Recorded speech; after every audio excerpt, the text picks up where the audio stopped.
Les éléments chimiques du tableau périodique peuvent être divisés en trois groupes distincts qui sont les métaux, les métalloïdes et les non-métaux.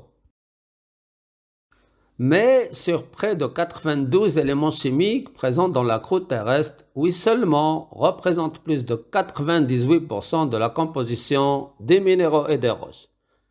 Il s'agit de l'oxygène, du silicium, de l'aluminium, du fer, du calcium, du sodium, du magnésium et du potassium. Un minéral est une substance naturelle, inorganique et solide caractérisée par un agencement ordonné d'atomes ou d'éléments chimiques et par une composition chimique précise. Exemple, le quartz est composé d'un atome de silicium et de deux atomes d'oxygène. Une roche est un matériau naturel presque toujours solide et constitué d'un assemblage homogène de plusieurs minéraux. Exemple, le granit est formé du quartz, de la biotite et des feldspaths, comme elle peut être monominérale, c'est-à-dire formée d'un seul minéral. Exemple, le calcaire qui est formé de la calcite.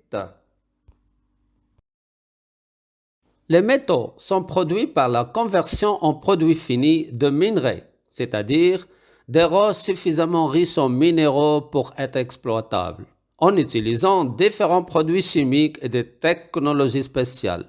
Exemple, l'extraction des métaux par les solvants. Elle joue un rôle central dans l'économie mondiale, constitue la matière première dans les différents secteurs industriels, pharmaceutiques, agroalimentaires, pétrochimie, traitement des eaux, biotechnologie, production d'énergie propre, etc. Elles sont ainsi à l'origine de nombreux biens d'équipement et de consommation quotidienne. Les éléments métalliques sont souvent mélangés entre eux ou avec d'autres composants pour former des alliages, dans le but d'optimiser certaines propriétés des métaux, comme la résistance à la corrosion, à l'usure, la résistance aux températures et pressions extrêmes, une bonne capacité de découpage, réduction de poids, conductibilité électrique et thermique élevée, etc. Les métaux sont souvent classés en groupes distincts. Les métaux de base, où on trouve le fer, l'aluminium, le cuivre, le plomb, le zinc, l'étain, le manganèse, en plus du nickel, du titane, du magnésium, du chrome et du cobalt, traités avec les métaux rares ou stratégiques. Les métaux précieux, comme l'or, l'argent et les platinoïdes, qui incluent le ruthénium, le rhodium, le palladium, l'osmium, l'iridium, le platine et le rhénium. Le groupe des terres rares, composé de scandium, d'yttrium et de lanthanides. D'autres métaux rares, comme l'antimoine, le beryllium, le gallium, le germanium, l'indium, le niobium, le tantal, le tungstène, le lithium, l'hafnium et autres, sont également étudiés. Aujourd'hui, les nouvelles technologies et tous les aspects de la vie moderne reposent principalement sur les terres rares, les platinoïdes et autres métaux rares. Les métaux de base et les métaux précieux se rencontrent naturellement dans certains minéraux qui composent les roches. Exemple, l'hématite est composé de fer. L'hématite apparaît dans certaines roches sédimentaires. Le diaspore est un minéral riche en aluminium. Il est rencontré souvent dans la bauxite. Le cuivre natif est un minéral métallique qui apparaît ici sur un basalte. La galène est un sulfure de plomb qu'on voit ici sur une gangue calcaire. La sphalérite est un sulfure de zinc qui compose majoritairement ce filon de quartz. La cassitérite est un dioxyde d'étain qui apparaît ici associé au filon de quartz. La pyrrolysite est le minéral de manganèse le plus fréquent. Elle est associée au quartz dans cet échantillon. L'or est un métal natif qui se dépose principalement dans les veines hydrothermales.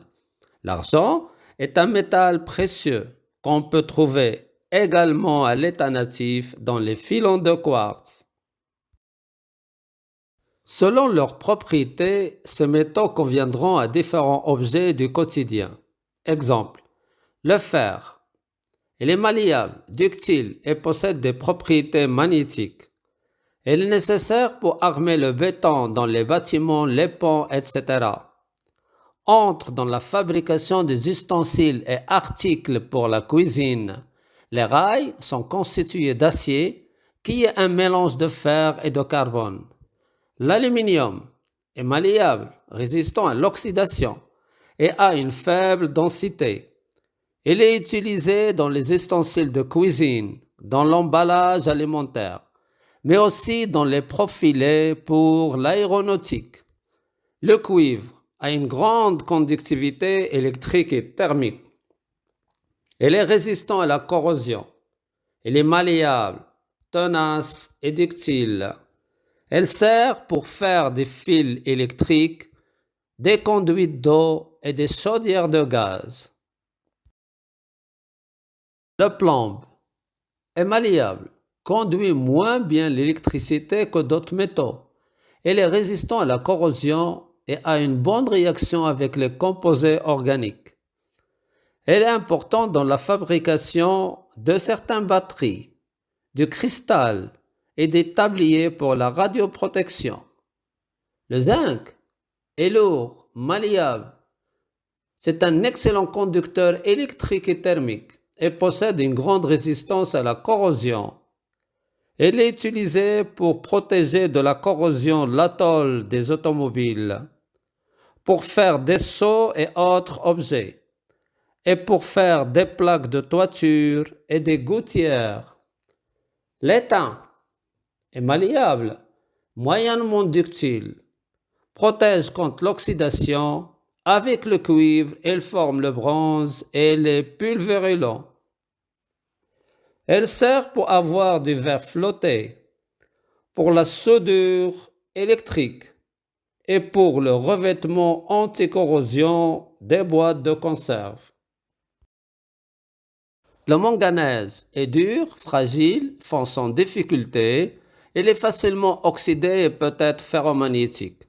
Il est utilisé pour faire des alliages de ferromanganèse dans l'industrie sidérurgique, pour fabriquer les piles sèches et pour avoir les pigments brun-noir dans la peinture. L'or, de densité forte, elle est le plus malléable et le plus ductile de tous les métaux, a une excellente conductivité électrique et thermique et elle est insensible à l'oxydation. Elle sert pour fabriquer des bijoux et des objets décoratifs, pour les plombages et les couronnes dans les milieux dentaires, pour la fabrication de produits électroniques. L'argent est mou. C'est le meilleur conducteur de la chaleur et de l'électricité, a un pouvoir réflecteur très élevé dans l'infrarouge et elle est résistant aux agents chimiques. Elle entre dans la fabrication des bijoux et des objets décoratifs, dans le domaine de la photographie et dans la fabrication de produits électroniques. Les platinoïdes sont au nombre de 7 éléments. Il s'agit du ruthénium, du rhodium, du palladium, de l'osmium, de l'iridium, du platine et du rhénium. Les platinoïdes, qui sont des métaux précieux, se trouvent à l'état natif ou disséminés dans des roches-mères ou dans des minéraux comme la spérélite, la copérite, la bragite, la laurite, la chromite, etc. Ces minéraux proviennent évidemment des roches formant des complexes ultrabasiques stratifiés, des intrusions zonées basiques et ultrabasiques, des ophiolites, etc. Les propriétés physico-chimiques des platinoïdes. Les platinoïdes résistent largement à la corrosion chimique, ont de très fortes propriétés catalytiques. Ce sont des métaux très réfractaires, c'est-à-dire ont des points de fusion très élevés et ont un faible coefficient de dilatation thermique. Utilisation des platinoïdes. Le palladium, le platine et le rhodium sont utilisés dans la fabrication des pots d'échappement catalytique. Le ruthénium entre dans la fabrication des montures de lunettes. Le palladium est utilisé dans la production de l'acide nitrique. L'iridium sert pour fabriquer les bougies d'allumage. Les isotopes d'uranium sont employés pour le traitement du cancer du foie. L'osmium permet de révéler les empreintes digitales. La platine est utile dans les circuits imprimés des ordinateurs. Le rhodium entre dans la constitution des câbles des haut-parleurs. Le palladium est trouvé dans certaines pièces de monnaie. L'osmium sert pour fabriquer des aiguilles de tourne-disque et l'iridium sert pour protéger l'avion de combat F-16 des radars. Les terres rares constituent un groupe de 17 éléments. Il s'agit du lantane, du cérium, du praseodyme, du niodyme, du prométhium, du samarium, de l'europium, du gadolinium, du terbium, du dysprosium, de l'holmium, de l'herbium, du thulium, de l'éterbium, du lutécium, du lutrium et du scandium. Les terres rares sont extraites des minéraux principalement de la bastnaésite, la monazite, le xénothime et le dialyte. Ces minéraux proviennent évidemment des roches telles que les carbonatites, certaines roches ignées peralcalines comme les granites, les pegmatites et les sénites, mais aussi des veines métasomatiques, etc. Les propriétés physico-chimiques des terres rares. Les terres rares sont des métaux très réducteurs et libèrent facilement les électrons. Elles ont des émissions de lumière à caractère fortement monochromatique, c'est-à-dire elles émettent chacune une couleur. Elles ont un indice de réfraction élevé pour les lentilles et possèdent des propriétés magnétiques uniques avec une aimantation à saturation élevée. Utilisation des terres rares. L'europium, le terbium et le thulium entrent dans la fabrication des lampes fluorescentes. Le lantane, le samarium et le dysprosium sont nécessaires pour les voitures hybrides. Les éoliennes sont dépendantes du niodyme, du samarium et du dysprosium pour leur fonctionnement. L'injection du gadolinium permet d'observer clairement les organes durant l'IRM. Le laser d'éterbium permet de restaurer des monuments anciens.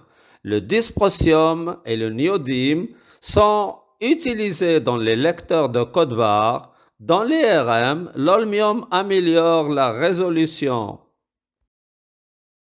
Pour traiter certains cancers, on utilise des médicaments au samarium.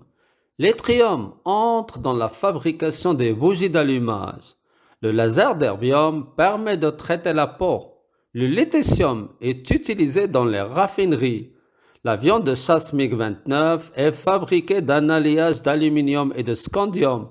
Le masque de soudure bloque les rayons dangereux pour les yeux grâce au praseodyme et au niodyme. C'est le cérium qui permet d'allumer le feu dans un briquet.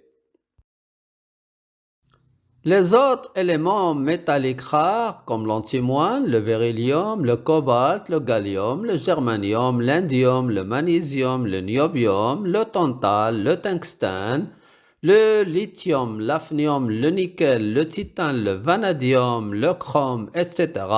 sont associés à des minéraux connus, principalement.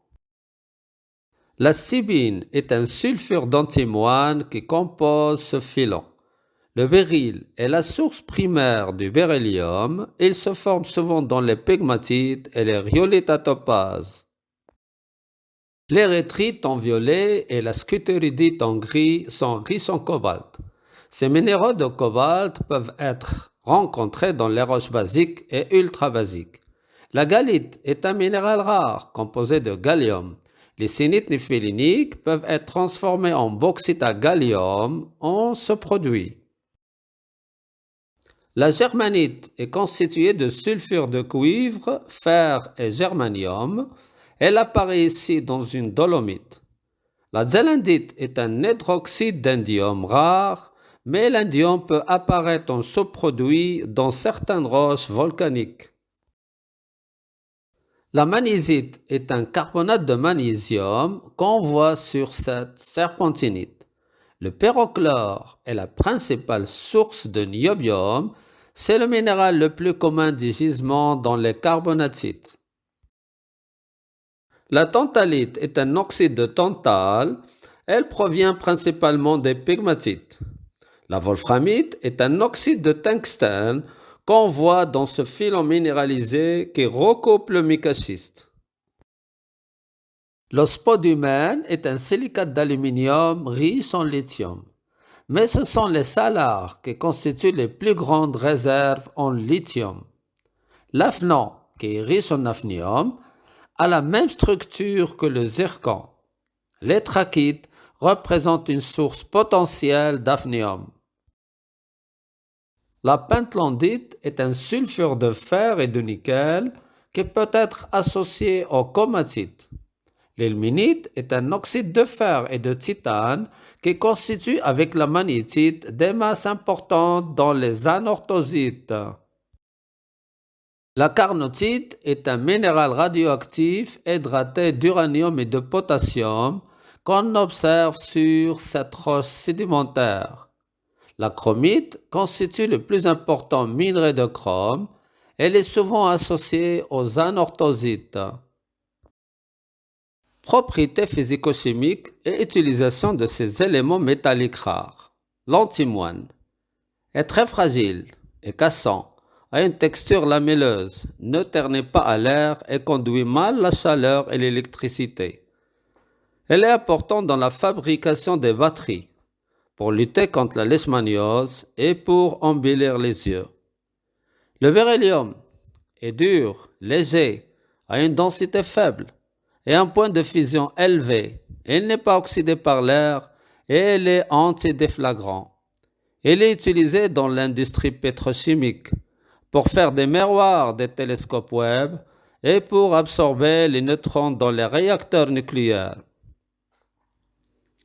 Le cobalt est dur, malléable et a la température de ferromagnétisme la plus élevée connue.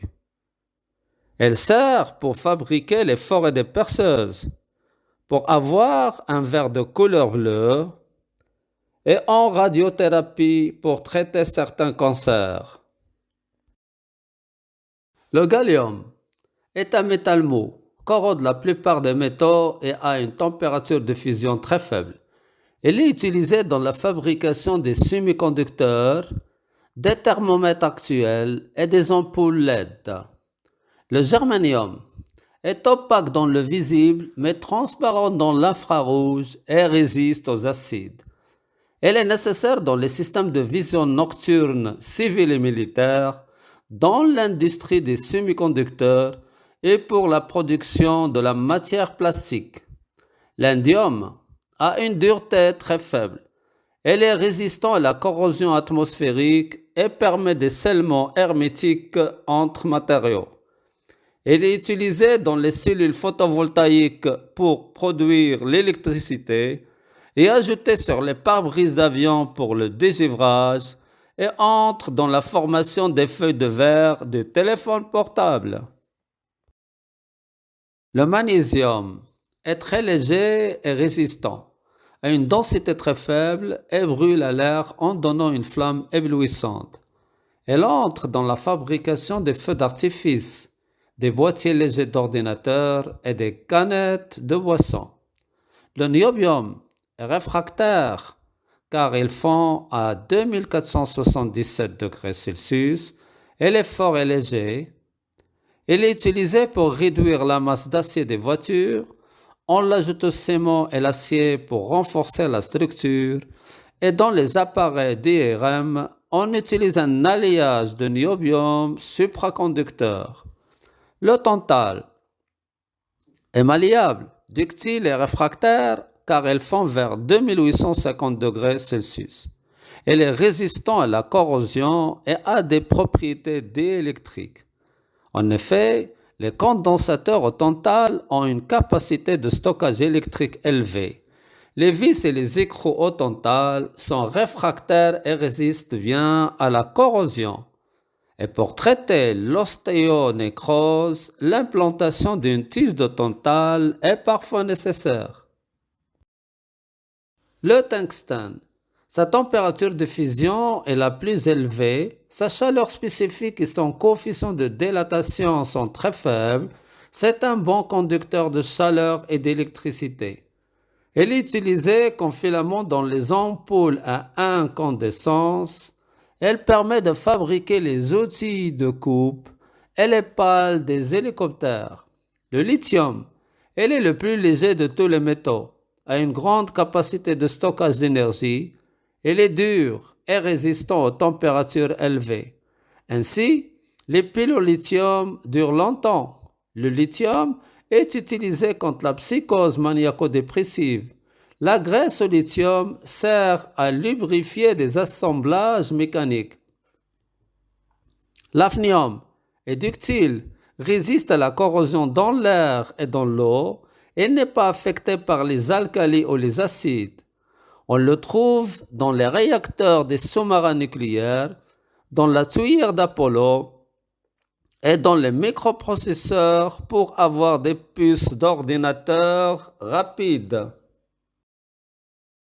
Le nickel est dur et malléable, elle est ferromagnétique jusqu'à 355 degrés Celsius, s'oxyde difficilement à l'air et elle est peu attaquée par les acides.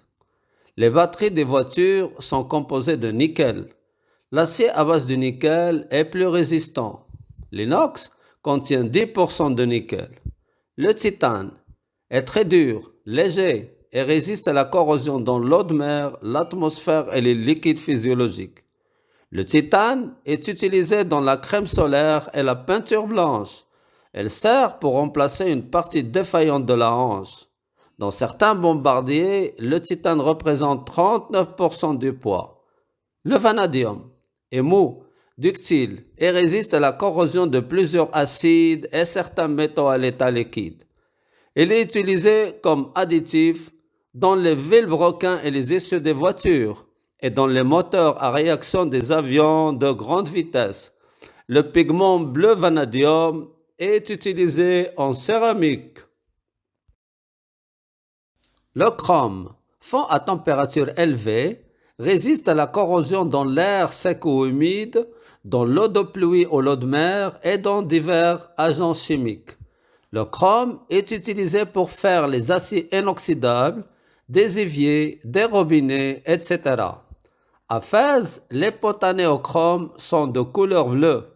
Les carburants ou les baguettes en aluminium sont anodisés et chromés. Aux principaux éléments métalliques rares précédents, on peut ajouter le sélénium, le strontium, le zirconium, le molybdène, le cadmium, le tellure, etc. Ces derniers ont également des propriétés intéressantes qui les rendent appropriés pour différents usages dans la vie quotidienne.